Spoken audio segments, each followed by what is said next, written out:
Carnell Warren, we're looking at a receiver that is 6'4", 0.5, I believe it was. Is that correct? Depending on what site you read, UNC's got him at 6'3", so maybe that's his actual measurables. He's up there with Red. Red's 6'4". Okay, yeah. 247 has him at 6'4.5", 195 pounds, Bluffton, South Carolina, Bluffton High School.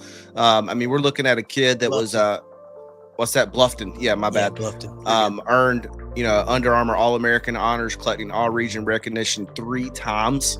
Let's go JJ. I think we went Trevor and Troy last time. JJ, kind of give us your overall thoughts of Carnell, another big-bodied receiver coming in the 2026 class for Belichick here.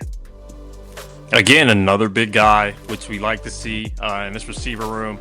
I know the Bluffton region down here in South Carolina is a very tough region to play in. So for him to win, have all region honors 3 years, that's a tremendous thing for him. I love the way he plays. Another guy who can stretch the field. I think he's more of a little more of a physical receiver than Red is. I know they're about the same height, but in terms of just wanting the ball, he's the kind of guy where, like right here, we'll probably see a one-on-one fade, go up and get it. That's what I like to see. Another 80-20 ball. It's not 50-50. They're all 80-20. And for this guy right here, I want to see 90-10 because the way he's going up, he's attacking the ball at the highest point. He's using his size, he's using his frame, and that's everything you want to see from a big receiver. Give me that. That's probably my biggest pet peeve is a over 6'2", 6'3" receiver, and you're not using your body the way that ain't getting up and getting it. Yeah, so he's getting up there too. I pulled that clip from NFL on ESPN. They posted that and talked about him on a Monday Night Football episode, and because of this catch, he got the NFL Way to Play High School award, and the NFL donated $3,000 to his high school because of this play. So I was like, dang, that's pretty sick to go out there and make this play get talked about on the ESPN and get your high school $3,000 for a receiving touchdown. That's pretty sick. Hey, one quick note here. You know that this type of receiver right here, where we needed in this situational position last year, situational football, right before halftime, throwing it up against Virginia, and the receiver tried to reach back and go over that DB, right? What, from this season? Yeah, from this season. Yeah, that was it was against Virginia right before going into halftime. I was going to say, JJ called a touchdown right before half last year, didn't he, against Virginia? I thought you were talking JJ for a second.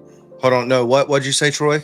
Yeah, I think it was before going into overtime. It was before going into overtime. It was before going into halftime. Because I think that halftime was a missed kick, right?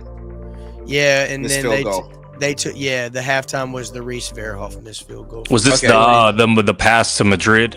Tucker down the field. Yep. Yeah. This is the kind of situation where I understand Madrid was having a great game. All props to Madrid Tucker, balling out this season. But this is the kind of play you want to give to your big body guy who can go up and make those catches just because it's easier for him. It's not trying to be just schematically just mean, but like a ball like that, it's way easier for a guy who's 6'4", using his size, using his frame. Yeah. But that's what we've been missing for a little bit. But Troy, real quick, if I could add why I brought that up, I know I got the timing of the game wrong, but that specific play just reminds me of that because Madrid Tucker tried to reach back, tried to go over that DB and he couldn't do it. Maybe because there was, even though it did hit his hands, it was a tough catch to make, right? Yeah. But here you see 6'4", just reaches over and says mine. Well, what I like about Carnell's game is he's a good blend of speed and height.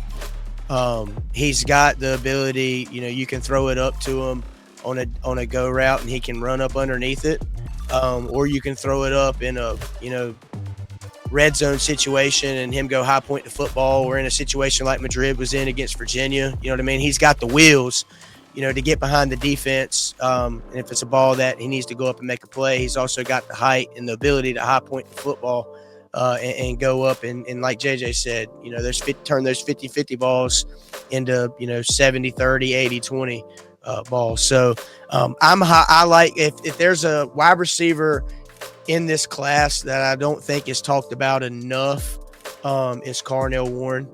There's a couple from what I've seen in tape. I think some of the, we talk about Red and we talk about CJ. Those two guys are the higher ranked wide receivers in this class. But Carnell Warren, Chemistry Young, Robertson, Helton, all of them bring a different asset to this wide receiver room. So Carnell, to me, he's a guy that's flying under the radar in this wide receiver class, but he's a guy that I'm interested to see how they use him and, see if he can crack the rotation and get on the field. Which is crazy because he was an Under Armour All-American. He actually committed to Virginia Tech last year at the Under Armour All-American game in January. But for me, real quick, I'm going to read off. So 11 touchdowns this year, 14 as a junior, 9 as a sophomore. Kid knows how to get the ball in the end zone. Yeah. Right. He's what's that? 30 touchdowns in 3 years. Right. He's going to score the football. So I'm excited for that.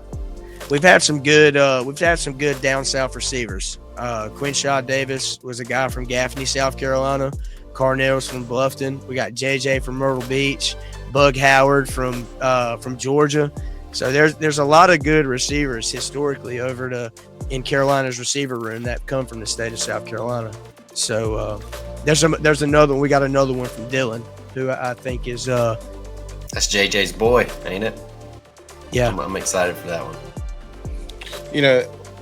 What's something that's kind of interesting to point out too, if you look at a lot of these, if you follow these now commits that have signed, but they're in the recruiting process, there's a few in here that I would say that Belichick, I guess you could say, lockered some of these crystal ball prediction people, on 247, and that's a very hard job, right? But a lot of times when they do a crystal ball, they've been specifically told by the player, right? So I mean, most of the time they're not just shooting a complete something in the dark. But if you look at Carnell Warren, he was one that was crystal balled to Virginia Tech. And this isn't the only one that was crystal balled somewhere. And something else that I like to see is that, Carnell Warren's from South Carolina. Belichick and team recruiting staff, I think they did a really good job of going into SEC country, Big Ten country,